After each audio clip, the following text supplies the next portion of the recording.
Hello, welcome back to our show, Whispering Radio. In the last episode, we listened to the stories of young people with challenges in their life. I also gave some advice about simple but effective solutions for those encountering the same problems, so that you can relieve pressure from relationships and improve your life. Has the weather in your areas got better? I assume that after those days of severe weather around the world, the climate has somehow improved. The scorching summer and freezing winter in both hemispheres are now less harsh. Hopefully, the Women's World Cup in New Zealand will take place in favorable weather conditions. The young winner of Wimbledon Championships in London celebrated his victory in such a beautiful day. Various incredible events have taken place in the past few days, and what about you? Comment down below if you have any good news. I hope your days are getting better and better. Maybe you'll come across an old close friend, you'll get a raise at work, or you'll have a successful first date. Or maybe, there'll be some days off when you can freely do anything you want. Today, I want you to listen to a really meaningful story about marriage. You may probably have heard about it somewhere else before, but it's worth listening one more time, to understand why little things matter, and how they might contribute greatly to our happiness. Marriage very touching. When I got home that night as my wife served dinner, I held her hand and said, "I've got something to tell you." She sat down and ate quietly. Again I saw the pain in her eyes. Suddenly I didn't know how to continue. But I had to let her know what I was thinking. I wanted a divorce. I raised the topic calmly. She didn't seem to be annoyed by my words. Instead she asked me softly, "Why?" I avoided her question. This made her angry. She threw away the chopsticks and shouted at me, "You are not a man." That night, we didn't talk to each other. She was weeping. I knew she wanted to find out what went wrong in our marriage. But I could hardly give her a satisfactory answer. She had lost my heart to Jane. I didn't love her anymore. I just pitied her with a deep sense of guilt. I drafted a divorce agreement which stated that she could own our house, our car, and 30% stake of my company. She glanced at it and then tore it into pieces. The woman who had spent 10 years of her life with me had become a stranger. I felt sorry for her wasted time, resources and energy, but I could not take back what I had said, for I loved Jane so much. Finally she cried loudly in front of me, as I had expected to see. To me her crying was actually a kind of relief. The idea of divorce, which had obsessed me for several weeks, seemed to be firmer and clearer now. The next day, I came back home very late and found her writing something at the table. I didn't have supper but went straight to sleep and fell asleep right away because I was tired after an eventful day with Jane. When I woke up, she was still there at the table writing. I just did not care, so I turned over to sleep again. The next morning, she presented her divorce conditions. She didn't want anything from me, but needed a month's notice before the divorce. She requested that in that 1 month we would both struggle to live as normal a life as possible. Her reasons were simple. Our son had his exams in a month's time and she didn't want to disrupt him with our broken marriage. This was acceptable to me. But she had something more. She asked me to recall how I had carried her into our bridal room on our wedding day. She requested that for a month, I would carry her out of our bedroom to the front door every morning. I thought she was going crazy. Just to our last days together tolerable, I accepted her odd request. I told Jane about my wife's divorce conditions. She laughed loudly and thought it was absurd. She can use any tricks, but she has to face the divorce, she said scornfully. My wife and I hadn't had any physical contact since my divorce intention was clearly expressed. So when I carried her out on the first day, we both appeared clumsy. Our son clapped behind us. "Daddy is holding mommy in his arms." His words brought me a sense of pain. From the bedroom to the sitting room, then to the door, I walked over 10 meters with her in my arms. She closed her eyes and said softly, "Don't tell our son about the divorce." I nodded, feeling somewhat upset. I put her down outside the door. She went to wait for the bus to work. I drove alone to the office. On the second day, it was easier for both of us. She leaned on my chest. I could smell the fragrance of her blouse. I realized that I hadn't looked at this woman carefully for a long time. I realized she was not young anymore. There were fine wrinkles on her face, her hair was turning gray. Our marriage had taken its toll on her. For a minute I wondered what I had done to her. On the fourth day, when I lifted her up, I felt a sense of intimacy returning. This was the woman who had given 10 years of her life to me. On the fifth and sixth day, I realized that our sense of intimacy was growing again. I didn't tell Jane about this. It became easier to carry her as the months slipped by. Perhaps the everyday workout made me stronger. She was choosing what to wear one morning. She tried on quite a few dresses but could not find a suitable one. Then she sighed, "My dresses don't fit me anymore." I suddenly realized that she had grown so thin, that was the reason why I could carry her more easily. Suddenly it hit me. She had buried so much pain and bitterness in her heart. Subconsciously I reached out and touched her head. Our son came in at the moment and said, "Dad, it's time to carry Mom out."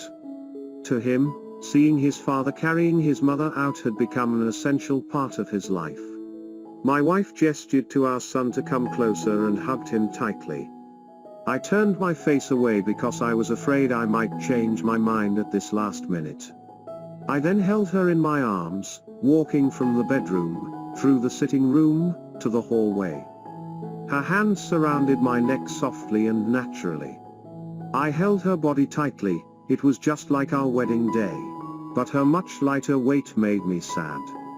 On the last day, when I held her in my arms I could hardly move a step. Our son had gone to school. I held her tightly and said, I hadn't noticed that our life lacked intimacy. I drove to office. Jumped out of the car swiftly without locking the door. I was afraid any delay would make me change my mind. I walked upstairs. Jane opened the door and I said to her, "Sorry, Jane, I do not want the divorce anymore." She looked at me, astonished, and then touched my forehead. "What's wrong with you?" she said. I moved her hand off my head. "Sorry, Jane," I said, "I won't divorce." My marriage life was boring probably because she and I didn't value the details of our lives, not because we didn't love each other anymore. Now I realize that since I carried her into my home on our wedding day I am supposed to hold her until death do us apart. Jane seemed to suddenly wake up. She gave me a loud slap and then slammed the door and burst into tears. I walked downstairs and drove away. At the floral shop on the way, I ordered a bouquet of flowers for my wife. The salesgirl asked me what to write on the card. I smiled and wrote, "I'll carry you out every morning until death do us apart." That evening I arrived home, flowers in my hands, a smile on my face. I run upstairs, only to find my wife in the bed, dead. My wife had been fighting cancer for months and I was so busy with Jane to even notice. She knew that she would die soon and she wanted to save me from the whatever negative reaction from our son, in case we push through with the divorce at least. In the eyes of our son, I'm a loving husband. The small details of your lives are what really matter in a relationship. It is not the mansion, the car, property, the money in the bank. These create an environment conducive for happiness but cannot give happiness in themselves.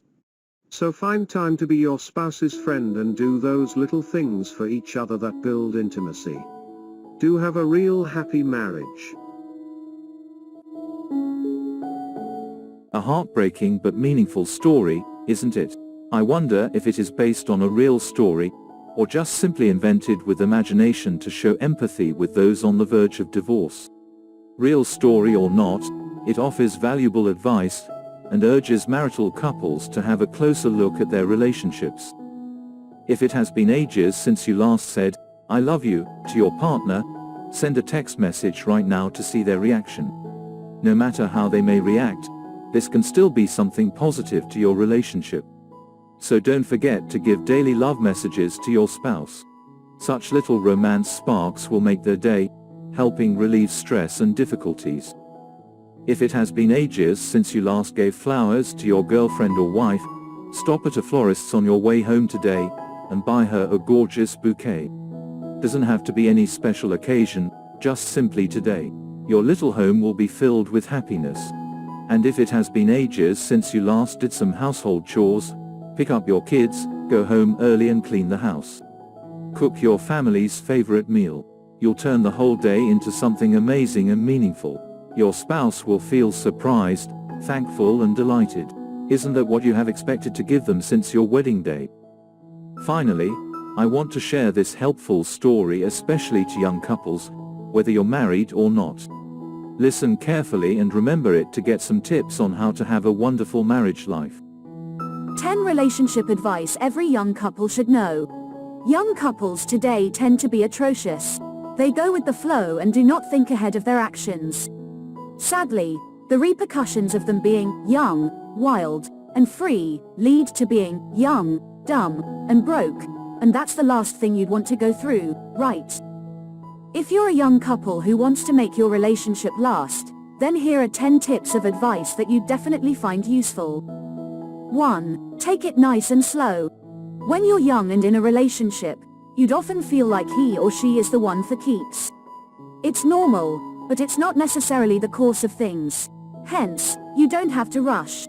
You better spend your time in the relationship getting to know each other, from your interests and pet peeves, dreams and whims, and everything else in between. No one's pushing you to get married and start a family, so why be in a hurry? 2. Don't be obsessed with the idea of being a couple. When in a relationship, it is worth noting that you two are still living separate lives.